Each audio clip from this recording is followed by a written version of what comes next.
Hey guys, welcome back. It is your favorite Gimp of the Limp, and we're going to jump right back into where we left off with Onus. We just had finished the Romans' turn. Actually, I can pull this little bead off right here because we don't need that. So we're just going to jump right in, draw a card for the Macedonians, and see what they're going to be activating. You can activate as many units as your general's leadership value. If you don't have a general or they're fleeing, you can activate 3. Well, unfortunately for the Macedonians, I don't think their general's that good. His leadership value is a 2. It's not that good. Wait, is that the... Which one's the leadership? 2 or 6? Okay, good thing that I checked that because the leadership value is actually the 6th. The other one's the readiest. So they get to activate a good number of units. At first, I was thinking it was going to be a light turn for the Macedonians, but now that they're activating 6 units, all right, let me think this one out just a little bit. All right, so if we just pan here, you see we've got some archers here. There's some cavalry down here, way down the bottom. Then infantry with the general. I gotta push those back just a little bit because they were on the general. Some more infantry, and then way up there at the top, near my shelf, are some more cavalry, some archers, and some more infantry, and then the skirmishers that were involved. So we know for a fact one of the things that we need to do is activate these guys. And the reason is I was thinking I want to do a withdrawal with them, right? Because they get hit more. They're going to be in a melee phase, and they'll get crushed by these horses. But if they choose to do an orderly withdrawal, which I have to activate them for, they get to move half their movement value back, and they get to keep their facing. That means the cavalry would have to choose, do they want to stay in their position or follow? And either choice is bad for the cavalry because that means I've got units here that can move up on them, or archers that can fire on them in the range phase, not to mention the remaining skirmishers could go after them a little bit. But also if they choose to follow the skirmishers, they'll stay engaged with them, but that means they're being drugged right into the Macedonian lines. And while they'll probably wipe out the archers, or the skirmishers rather, they're going to get picked apart in the next turn. We're definitely going to activate those guys because that can crush that cavalry. So they're going to get activated. And let me see what else I want to activate. All right, so for this activation, what I've picked, I threw some beads out so I'd remember which ones that I'm activating. Pretty much everything in a line up here, everything on screen is going to be getting activated. 2 units of infantry, the cavalry, the archers, the skirmishers, and then I've got 1 set of skirmishers down towards the bottom off screen that is going to get activated as well. That way they can move up. I've also thrown phalanx formations on these guys. It's going to slow them down, but like I said, I'm going to be dragging those cavalry back, so that's fine. I'm not worried about that. They probably won't be, these guys definitely won't be able to get stuck in because they're slow, but I want them to have the phalanx. Actually, do I want to put it on these guys? Because they're going to need that 2 movement. Let's see, he's going to be moving back 1.5. So that's going to put him about there. Yeah, we'll leave the phalanx on him. That way, they're probably going to die. But these guys, yeah, because they're not going to be able to engage probably until the next turn. Either way, regardless, this puts them in a good position to come around. And I'm actually hoping to come up with these cavalry up here at the top and bring them down around, basically pulling the right flank of the Roman cavalry way into the lines and then just crushing them. Not to mention the fact that during the range segment, these guys will be able to soften up those cavalry. They've easily got them in range. They might even have them in short range because they're little range bonus because of being on that hill. So they'll be able to put some hurt on them. Okay, so that leaves me the choice though. So we've activated.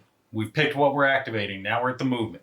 So as you can see, it's movement, then ranged attacks, then skirmishers can move again if they have any movement left, then it's melee.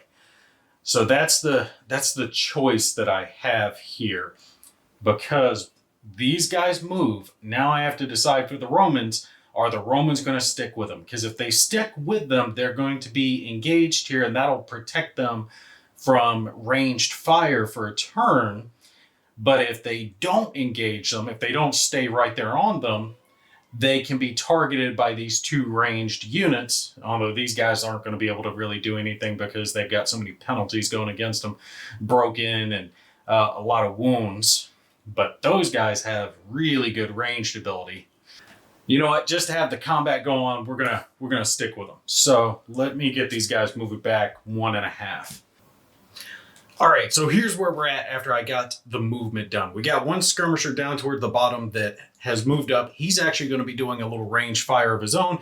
You guys will be seeing that here in just a sec. Sadly, whatever these guys are, Z's and P's, all in the Greek word that I don't know. They moved up, but they didn't have just enough to get in there. So they'll have to do that on the next turn. I doubt these cavalry are going to be able to pull out. These guys moved up on them, and the cavalry came up and around so they can hit them from the flank. These cavalry are not getting away. They're getting ready to get slammed in the front by both sets of these infantry over here, and then some cavalry on their flank. They're going to get crushed. Archers are able to hit them with some range fire if they get a chance, but they're not going to be able to. There are some event cards that will allow you to fire into melee, but unless I draw that as the event for this attack, that's not going to be able to happen. If I do draw that, then I will allow these archers to fire into the cavalry, but normally you're not able to shoot range attacks into a melee combat that's already going on. And actually, for ease of play, just so I don't have to move my camera around too much, normally we're going to do ranged attacks and then melee, but since I've already got the camera set up here for this, I'm going to just play out this melee combat and then do the ranged attack that I have down at the bottom of those skirmishers. But no, in the order of battle, it's that ranged attack and then this.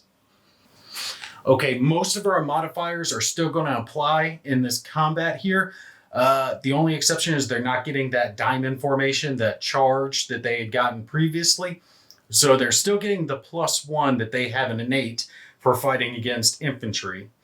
These guys are going to be getting, in their melee attack, a -1 for every 3 wounds. They've got 4, so they're getting a -1 for that. And they're getting a -1 for having been broken. So in essence, their stats are like 1/1. They're reduced as much as they possibly can be. Oh, and I do want to make sure and mention that I had made that mistake previously. 1s are an automatic failure in this game, no matter what type of bonuses you have. I did make that mistake in the previous combat. All right, so let's roll real quick and see what we get for our Romans. Or actually, no, I'm going to roll for the Macedonians first since it's their activation. And he did not get anything. No 6s. So no bonuses for him. Let's roll for our Romans. And for the Romans did get enough to finish them off. They do have 1 auto failure. So let's see what they are going to get as far as damage. They need 2 wounds to finish those guys off. Honestly, they want to not finish them off because finishing them off just opens them up to getting charged on the next one. I don't know what I'm going to do with these cavalry. My best bet would probably be just to charge in and try to tie up these infantry since they're the most expensive. Or maybe pivot and charge. Well, no, those guys are on a hill, so they'd have a bonus. Yeah, maybe pivot and charge their cavalry just to get as much going on there. But then I'm opening the flanks in the rear, but these guys are slow. So that might be better because otherwise their cavalry would come in on my... Anyway, let me stop talking strategy. Let's do this. Yeah, with their bonuses and their negative modifiers, it looks like the cavalry are only not going to be hitting on 1s, I believe, because they're getting, let's see, +4, and they're getting a bonus there. These guys are getting that negative for having been flanked and broken. So yeah. Now what's going to crush them in the following combats, though, is when they're surrounded, because when you have extra enemies involved, that's extra negative modifiers. All right, so let's roll for them. Yeah, and they were able to kill them off. They did actually have one miss, but that is enough to eliminate these skirmishers. So they are done. Sorry, guys. You got crushed. I pushed you a little too far forward, but it's going to cost the Romans their right flank cavalry. And we can go ahead and pull this token off as well because we're not going to need that. So this upper one has ended, but the Roman cavalry got pulled in so far that they are way past middle. Middle is right about here, and they are right there on the Macedonian lines, flanked in line of range fire, and then two pretty hardcore spear infantry getting ready to hit them. That's just going to cause them all kinds of hurt. Because these guys, unlike the combat that happened here, this combat is simultaneous. Or is not simultaneous, rather, excuse me. They get to attack first since they're in a spear phalanx formation. So they'll do their damage to the cavalry before the cavalry gets to do damage to them, which means they can potentially be taken out and or have extra negative modifiers applied to them. All right, so here we're going to do our range combat. And remember, in the time order of things, this happened before that melee combat that happened up there. These guys got activated. They move forward. They're just out of range of being able to shoot the elephant, sadly, but they do have the range over here that is just blocked by this little bit of tree terrain here. So that is going to apply a negative modifier to them, sadly. Now, if it's under half their range, so a range of 1 for these guys, so just like that, they could get a 4 dice roll. As it is, since they're firing it's what's considered long range, their maximum range, they get to roll 2 dice, and then that's where that first number is going to come into it. For them, that's 3. So whereas melee combat, you're looking at the first 2 numbers, here you're only going to be looking at that first number, right? That's it. So that number is used to hit, and it's also used to damage. So they are going to get a -1, so their number is going to get dropped down to a 2. Their dodge is a 6, so they're going to need 5s or better to hit these guys. That's actually not as good. I thought it was going to be a little better than that. Oh well. All right, so let's roll for their ranged attack and see what they got. Oh, double fail, man. Double fail. Wow. Okay, that's horrible. I wanted to get a little softening in on these guys, but that is not going to happen. All right, so here's where we are at.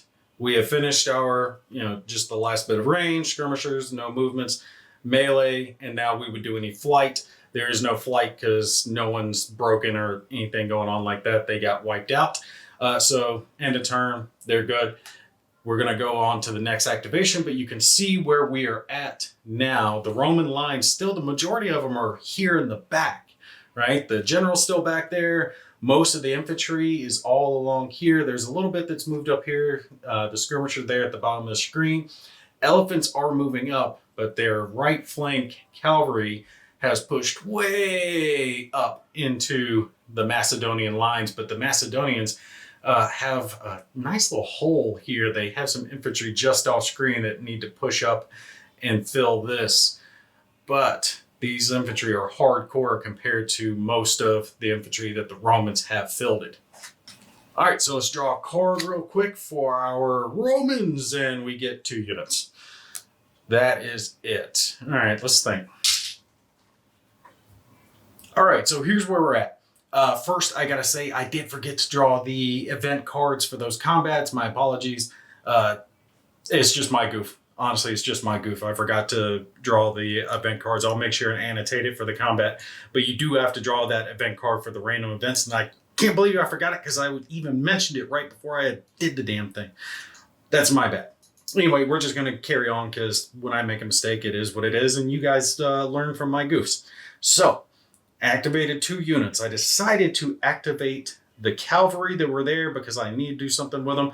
And I figured in for a penny, in for a pound, jam them into the enemy cavalry to cause a double envelopment on their left, and did the arrowhead formation to get a bonus. And these guys don't have that. Damn, I should have thought about that, but they don't have it. They have other stuff. The elephants, I moved them forward into the skirmishers because these guys have 4 movements, so they can move pretty quick for elephants. Because these guys can actually move pretty quick for elephants, so they were able to move up in double envelopment on the right or left flank of these skirmishers and get some extra bonuses going that way. Plus, they get a +1 for lunge. Same thing as the cavalry if they're against infantry, and they've got a few other bonuses as well. Let's do our cavalry up at the top, and then we'll do our elephants down here. All right, so I went ahead and grabbed out a event card for each one of the combats to go ahead and get them set up. That way I would not forget them. And sadly enough, this one is the defender surprises the attacker with the strength of the defense in their ranks. There is no combat this turn. So they are screwed because they are losing their bonus. They don't get to attack with the double envelopment, which means the Macedonians will get to activate on the next one, and they will be able to hit them on their right flank. They'll be able to get the bonus for themselves as well. Basically wheel in. Not to mention, they can bring in others and attack from the side. This is real bad for the Romans. Rather, the cavalry, I wanted to do some damage with them, try to, take out what I could before they were lost. But now they're going to be slowed down even more, and the Macedonians will be able to pull in. The event card we got for this combat was nowhere near as bad. The loser of this combat makes a morale check with a -2. So whoever does worse at this combat is going to be getting a -2 to their morale when they're doing the morale check. Okay, so this is going to be a hard combat for the Macedonians. Their skirmishers are set in a bad place again. They are getting the penalties for being flanked, 2 of them. I don't think their melee is taking any penalties. Well, these guys do get a +1 for attacking infantry. And then they cause fear, which means another -1 to morale. The Macedonians just get that flat out. So if they lose this combat, they're getting -3 now on the morale. And these guys are also professionals, which means they get to re-roll 1s. So that first automatic failure isn't an automatic failure. They get a chance to try again. All right, so this is again going to be 4 dice. Now, if they had extended out, right, done extended lines, and you have 6 connecting points, then it becomes 6 dice. So it's however many points you're connected. So we've got 4. Let's see, 4 with their +1. That they have 5/5 on their melee. I think that's the only bonus they're getting. I don't think they get any other bonuses. Yeah, they get the +1 for the lunge ability that they have against their dodge of 6, which I think they get a reduction. They are getting -2 from this. So that brings that down to a 4. So, oh yeah, that is going to be hard for them. Ooh, I'd actually missed this. The lunge ability against infantry, you also damage first. That's even going to hurt them even worse. All right, so let's roll for it and see what they get. All right, so they got 4 hits against them. And we'll roll for our damage. And that's going to be easier because their armor is only a 4. And again, it's facing off against a 5 with a bonus on it. So yeah, 1s, and they get to re-roll the 1s. Yeah, 4 points on that. So let's see what the Macedonians, they need criticals to get their hits through. And they got 1. Do they cause damage? And with an armor of 8, yeah, I don't know about that one. They'd have to have another crit. And that ain't going to cut it. All right, so they have a -3 and -4 more for their wounds. They only passed their morale check, I think, on a 1. Thanks to these negatives, this event, their fear ability, and then the wounds they've suffered, they're only going to pass it on a 1. Oh, they got it! They got it! Oh, they didn't break! Oh, you little bastards, look at you. Sticking in there. Good on them. Good on them. I tell you what, I had the token out ready to throw on them and everything because I thought they were done for. All right, so we'll finish out the video here and we'll pick up with the next Macedonian activation. Yeah, I want to keep playing this. This is a fun game. I gotta say, I like this one.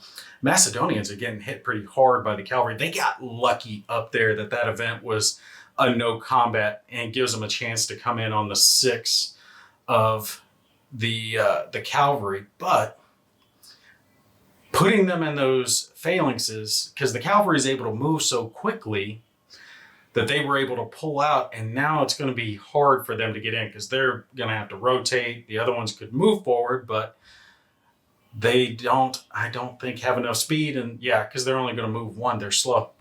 That's sad for them. These guys not breaking though, especially with the extra negative modifiers applied to them. They had one thing they could roll to pass, and they did. I mean, good on them for sticking in, but the elephants are still going to just ruffle stomp these guys. Really, I shouldn't even have got the skirmishers. They haven't done anything. They've been crushed by the cavalry. Would have been better off investing those points into more of those spear infantry and just doing a shield wall along the line to let the Romans infantry just smash themselves against it. Yeah, but you know, hindsight's 2020.